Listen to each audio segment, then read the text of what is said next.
Olá, boa noite. Meu nome é Daniela Lira, gosto que me chamem de Dani, e fica todo mundo em casa. Eu sou baiana, moro em Brasília há muitos anos. Eu conheci a Júlia na Rebac, em São José dos Campos, quando ela estava apresentando o resultado de uma pesquisa que ela estava fazendo. E, assim, foi amor à primeira vista pela pesquisa dela. Eu e a Soraya, nós trabalhamos num espaço, numa escola aqui em Brasília, relativamente grande, que chama Casa Thomas Jefferson. E em 2015, a gente começou a estudar o movimento do fazer e trazer arcabouços teóricos para dentro do que a gente estava construindo. Não tinha muita coisa no Brasil ainda, quando a gente fazia pesquisas na área de educação, em relação ao movimento Maker. Então, a descoberta do Projeto Zero de um dos projetos, né, do Projeto Zero, que chama Agency by Design, foi muito instrumental. E depois dessa aproximação com a pesquisa deles, começamos a aplicar e colher resultados. E aí a Soraya vai contar o resto da história, senão ela não vai ter o que contar depois. Então, aí eu sou Soraya Lacerda, podem me chamar de Sora também, que eu prefiro. É, eu sou bibliotecária de formação, sou brasiliense, natural de Brasília, bibliotecária de formação. Publiquei já muito trabalho nessa área de ciência da informação como bibliotecária, trabalhei com pesquisa na área de direitos autorais e repositórios digitais, mas quando eu fui convidada para a Thomas para trabalhar no espaço maker da Thomas, foi bem, como a Dani disse, em 2015, quando ainda não se tinha, né, muito sobre a aplicação do movimento do fazer dentro da área pedagógica propriamente dita, dentro de contextos educacionais. E como a Dani bem disse, a gente começou a estudar a respeito e acabamos descobrindo o Project Zero e o Agency by Design, que conversava muito com o que a gente achava que deveria ser o movimento do fazer dentro de um contexto educacional, né? E eu colei na Dani, porque a Dani é uma estudiosa e uma leitora assim, voraz.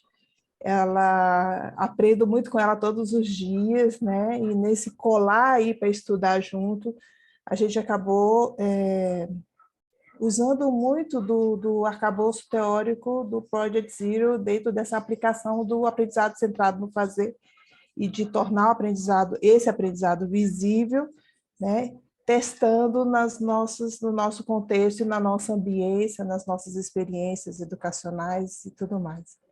E a Dani já conhecia a Júlia, né? Conheceu a Júlia, como ela falou na Rebac, e acabou que o convite para participar do livro veio, não veio assim diretamente pela Júlia, né? Veio através da Anne, a Anne Valente, que é a nossa mentora do MIT, quando a gente foi fellow do Desafio da Aprendizagem Criativa em 2019, né? E a gente retomamos esse contato com a Júlia novamente para aceitar esse convite para compor aí um dos capítulos do livro. E esse capítulo fala exatamente de como a gente instrumentalizou alguns conceitos, né, do Project Zero e transformou isso numa ferramenta de autoavaliação para os nossos professores, né, para tornar o aprendizado desses professores visível por meio dessa ferramenta. Boa, meninas. Então, só contextualizando para quem chegou agora, boa noite, pessoal. As meninas aqui já se apresentaram, a Dani, a Sora e a Anne, falaram um pouquinho da trilha delas até aqui, né? E aí a gente está aqui pensando em fazer um bem bolado entre os dois capítulos. Eu sei que a Anne tem um vídeo para apresentar para vocês, que conta, né, Anne, um pouquinho da experiência das crianças. A Sora e a Dani também têm uma apresentaçãozinha para fazer. Então, acho que a gente pode começar com essas duas apresentações para a gente ir aquecendo e vocês irem colocando os questionamentos, as dúvidas e as considerações de vocês. Podemos fazer desse jeito? Então, tá certo. Sora e Dani querem começar? Amiga, você quer que eu compartilhe aqui? Por favor, Sora.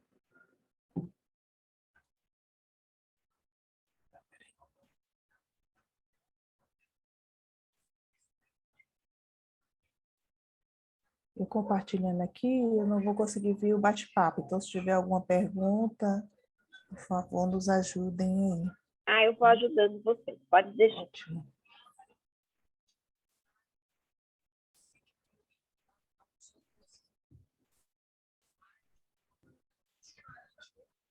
Então, o nosso capítulo é o capítulo 6, que a gente fala do equalizador da inteligência Maker, e exatamente uma ferramenta que a gente concebeu a partir de alguns conceitos do Project Zero, principalmente do livro Maker Center Learning, de Edward Clapp, para tornar visível a reflexão dos nossos professores sobre a sua prática pedagógica.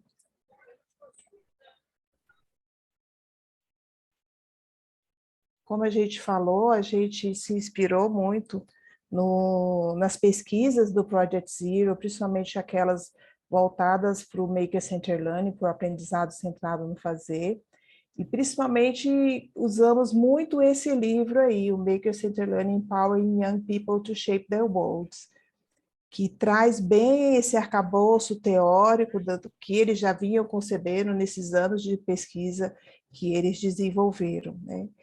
E num dos capítulos desse livro, o autor discorre exatamente sobre 3 grupos de características da pedagogia maker que eles chamam no livro de constelações.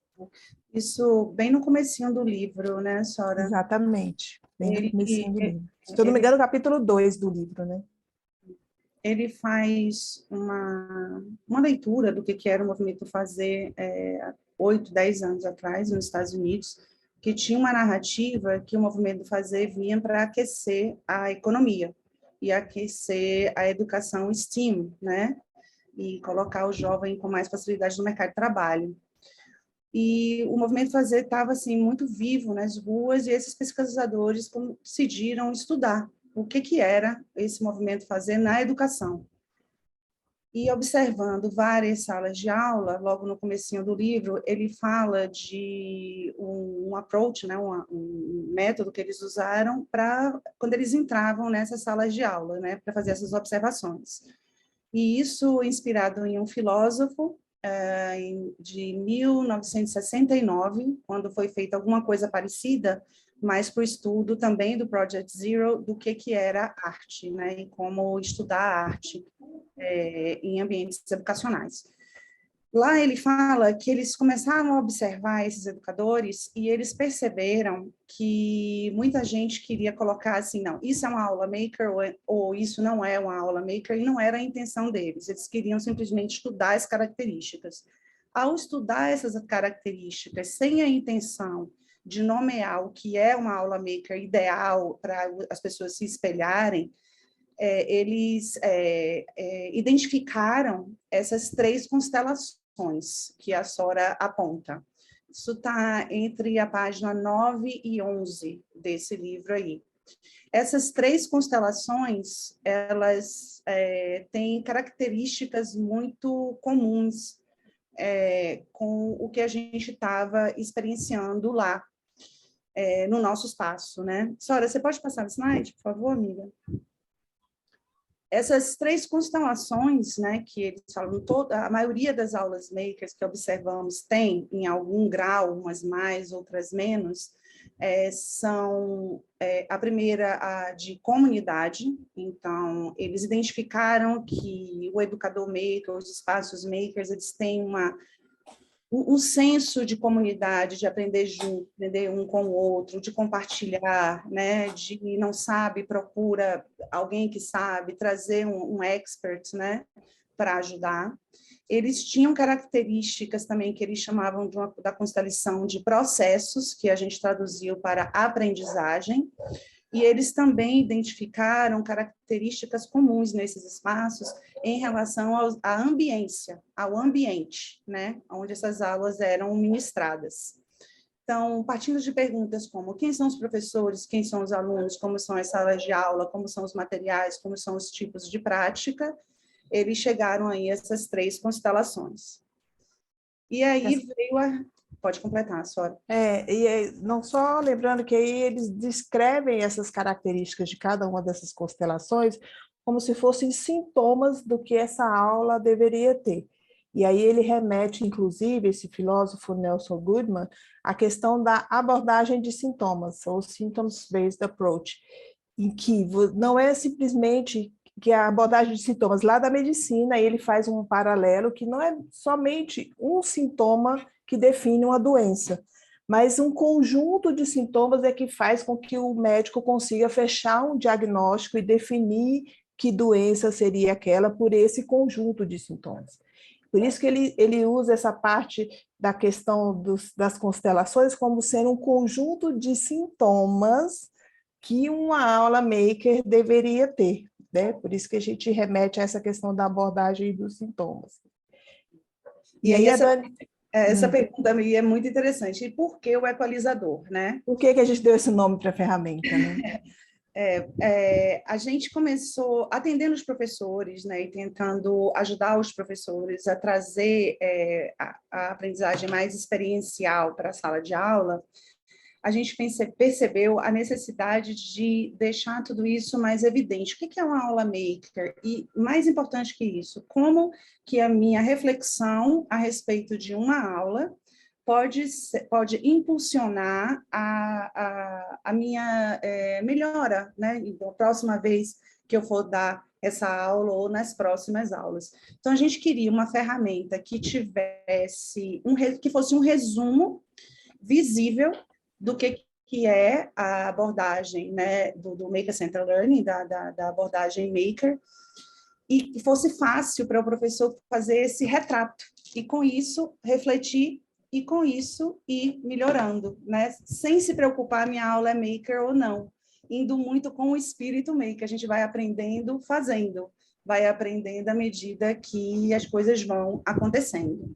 Então, o equalizador, ele veio da música mesmo, né? Quando a gente pensa em uma música e a gente vai equalizar, vai ser igual a uma segunda música ou vai ser diferente, necessariamente, né? Toda música tem a mesma equalização, né? Então, a gente pegou essa ideia e falou, então, vamos equalizar a preciosidade de uma aula, né? Toda aula é diferente, porque a gente tem objetivos diferentes naquele momento, a gente tem grupos diferentes, né? Até então, professores diferentes. Né? E mesmo a mesma aula, quando você dá em outro grupo, ela vai ser necessariamente diferente, porque o grupo de alunos que está lá é diferente. Então, a gente queria que passasse a ideia de que a gente vai equalizar a aula como ela está, né?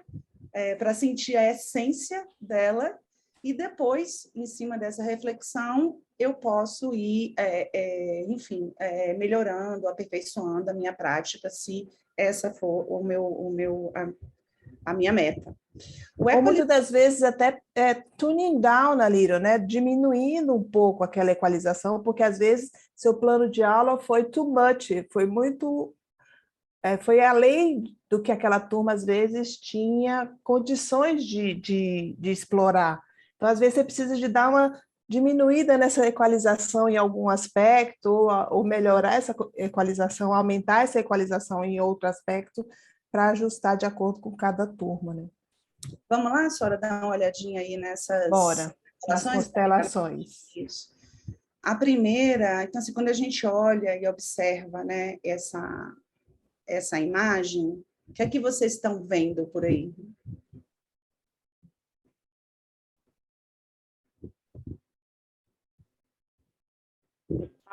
Pode abrir o microfone. Ou então comentar aí no chat, que aí a Dani está vendo aí e ajuda a gente. De falar.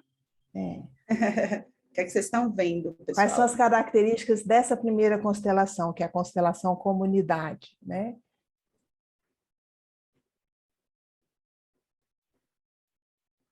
tem Só uma conexão, dica, né? vocês conseguem aumentar o tamanho da projeção, Deixa eu ver tá? aqui. Tem uma barrinha lateral aqui do lado onde fica as fotos de vocês. Uhum. A gente consegue mover ela para a direita ou para a esquerda e aí vocês conseguem visualizar melhor.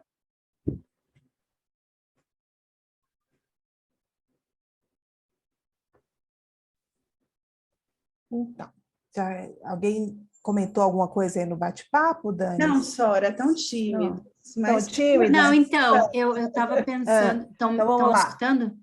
Estão Tamo? escutando, não? Uhum. Eu estava pensando duas coisas. Uma é que eu botei no chat ali, a questão do sintoma. Nesse caso aqui, ele é entendido como algo positivo, potente, né? Não é sintoma no sentido de adoecimento, Não. né? Uhum. E aí eu fiquei pensando nessa, sei lá, aqui nessa imagem, nessa questão de conexão, de estar junto, de se apoiar, aquelas mãozinhas ali. Parece que eles estão se abraçando. Exato. Vocês estão vendo que tem uma barrinha? Eu esqueci de trazer, porque isso também é um artefato físico que a gente cortou na laser.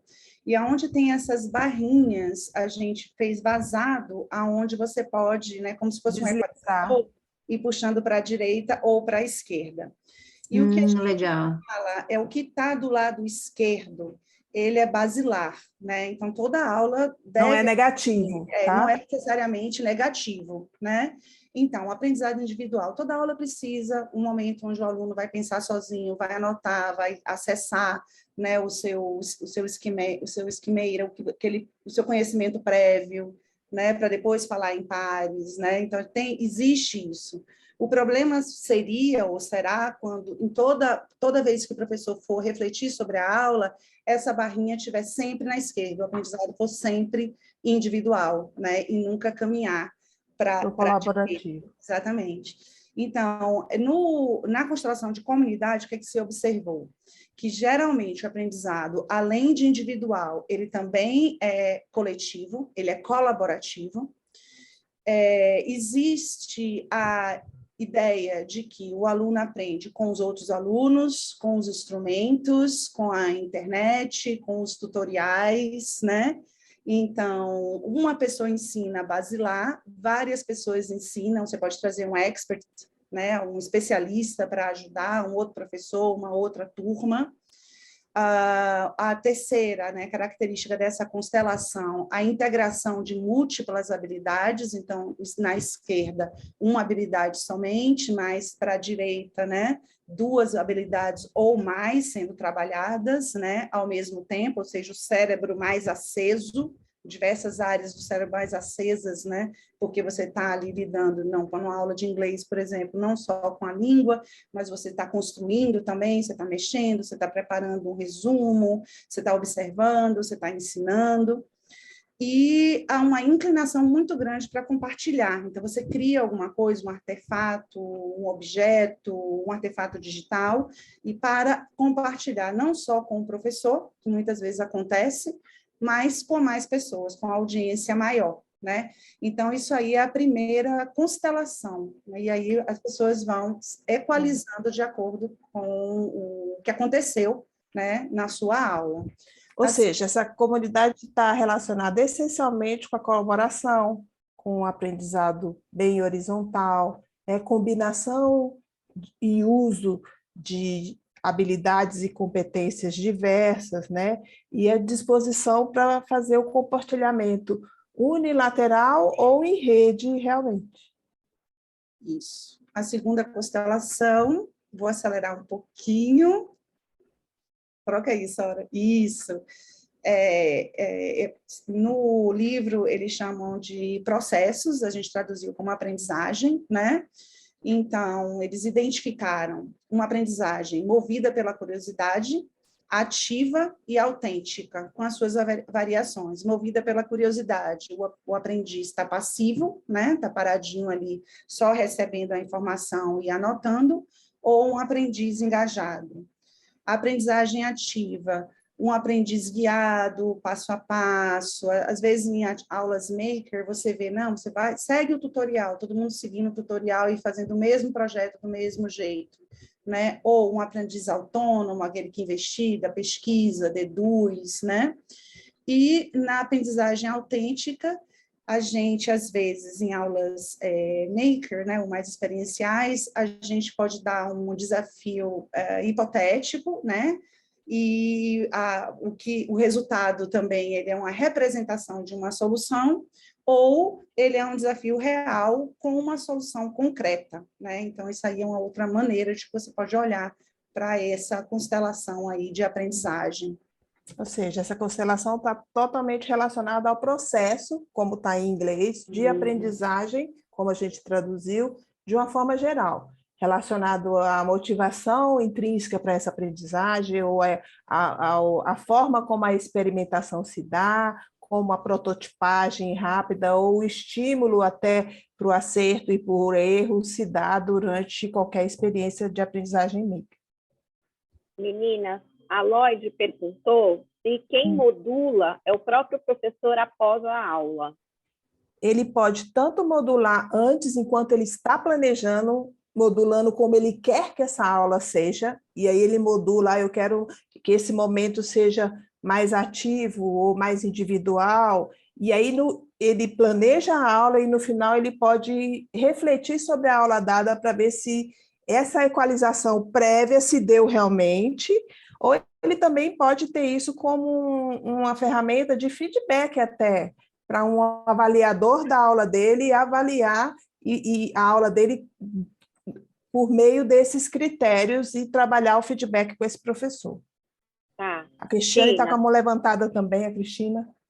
Eu fiquei pensando se não seria super legal se nas salas dos professores a gente não tivesse esses equalizadores visíveis, assim, para todo aquele momento. Você saiu de uma aula, você está ali tomando seu café, você olha aquele troço e fala, gente, nossa, essa aula foi assim, foi assado, para que você pudesse refletir sobre isso diariamente, sabe?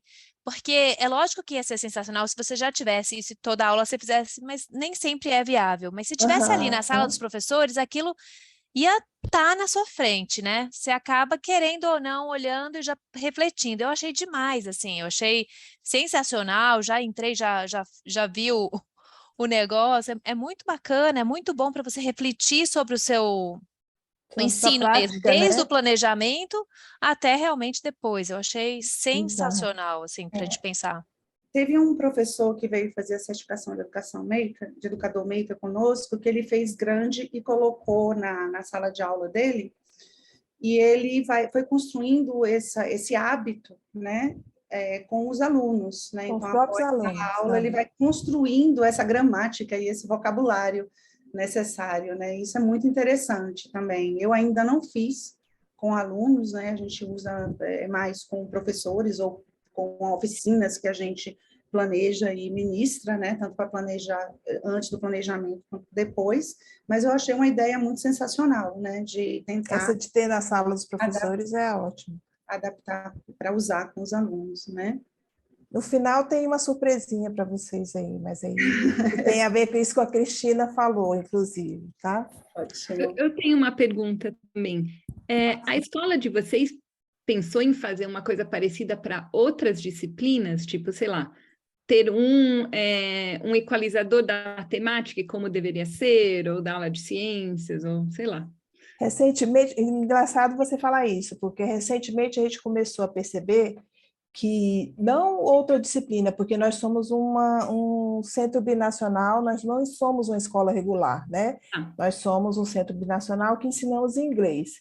Só que de uns anos para cá a gente começou a branch out, a diversificar os nossos produtos de ensino de inglês, né? E a gente tem os cursos regulares de ensino de inglês e temos também o curso que a gente chama de Bilingual Adventure, que é o BA, que ele é um curso mais de ensino bilíngue, então ele ensina conteúdo por meio da língua, né?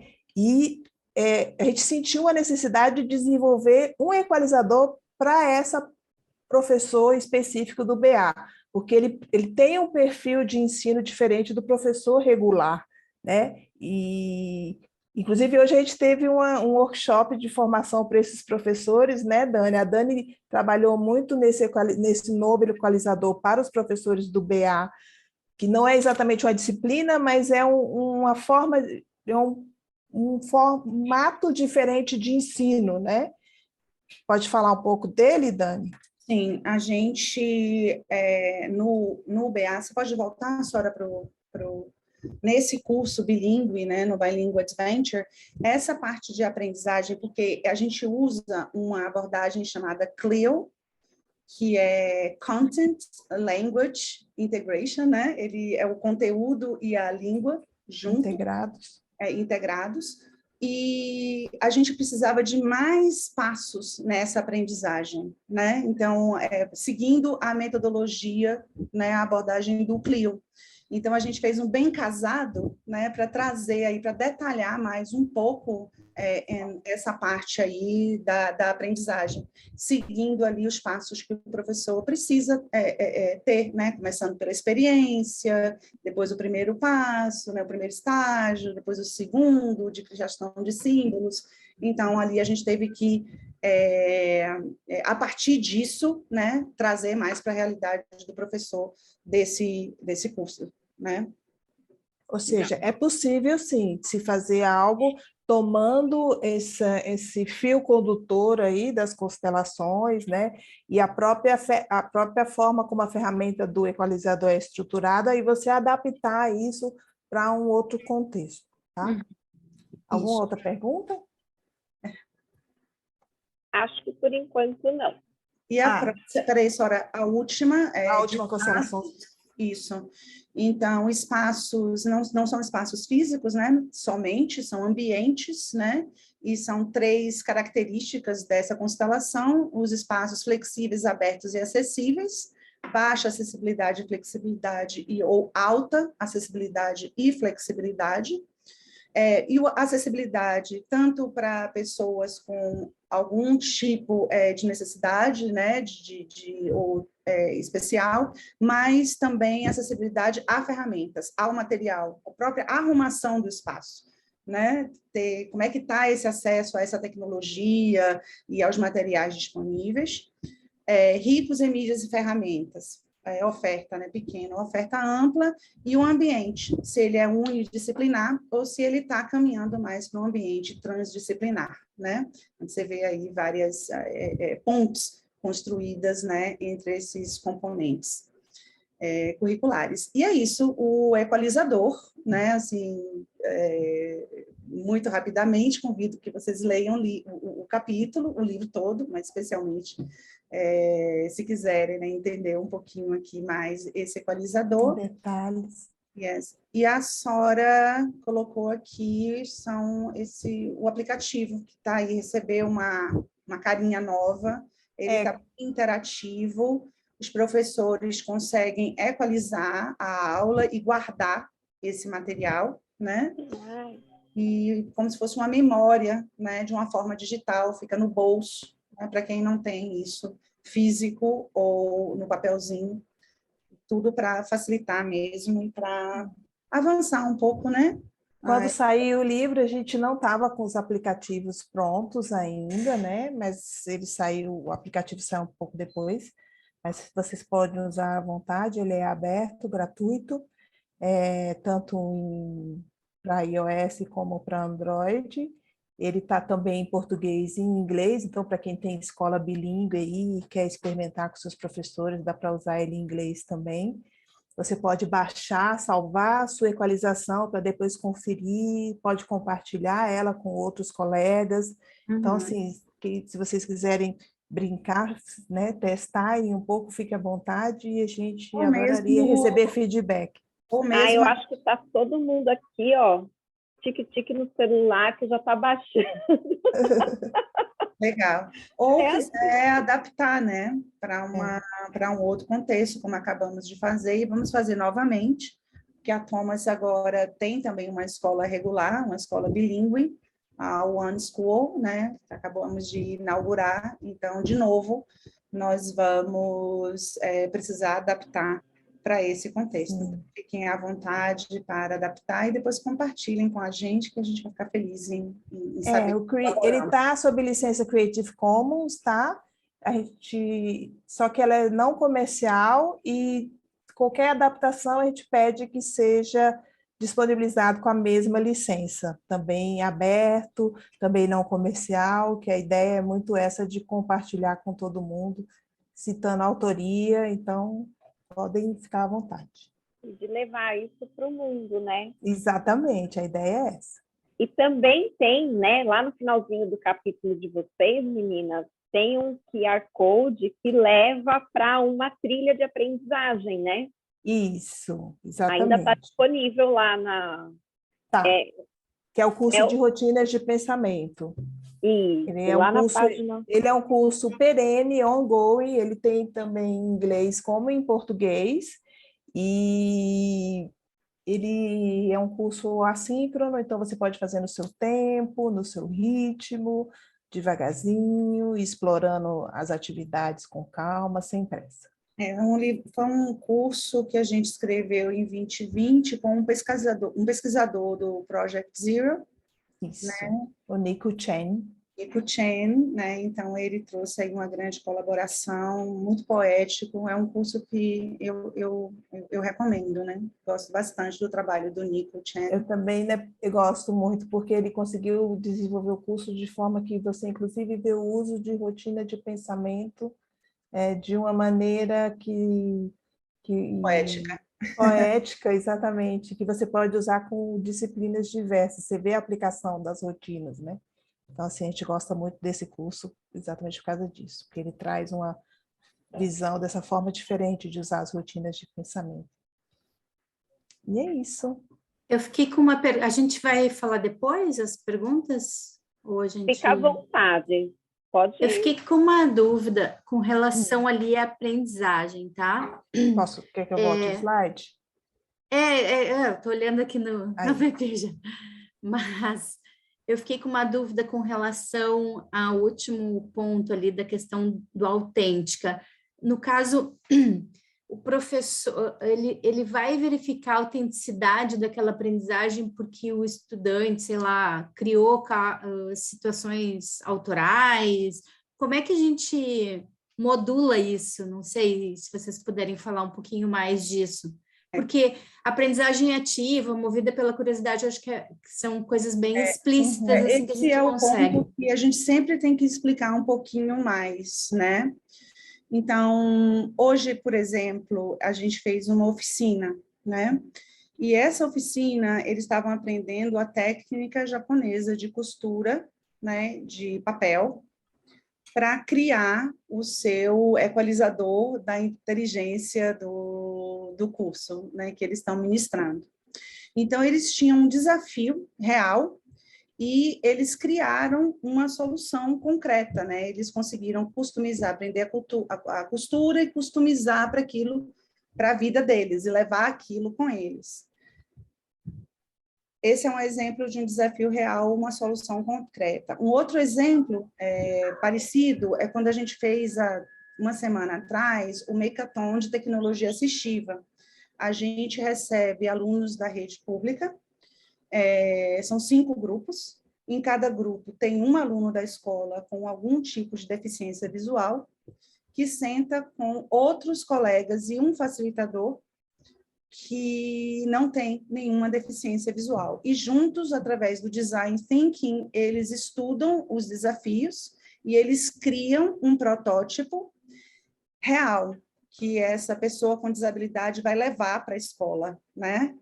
Então, é um desafio real e uma solução concreta, né? Então, eles criaram um mural em braille, cortado na 3D, na laser, que vai ficar lá e já está sendo usado na escola.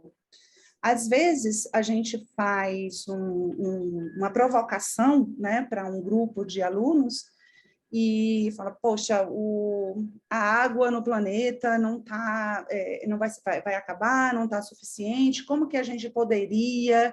E eles começam a pensar em soluções, fazem uma maquete, como poderia ser, eles têm todo o exercício de fazer perguntas, de procurar, mas a solução deles não é alguma coisa que está pronta para ser usada, né, amanhã.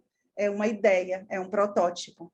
Então, por isso, e não tem nada de errado com isso, né? E o professor não precisa querer fazer todo o tempo, né, soluções reais. Mas é interessante que a gente vá trabalhando e oportunizando que esses alunos vão se instrumentalizando, aprendendo processos, aprendendo a trabalhar com ferramentas, para, em tempo, ele conseguir criar alguma coisa que vai ser realmente usada, né, pela comunidade onde ele está, ou por ele, pela família dele, para mudar, como diz o livro, né?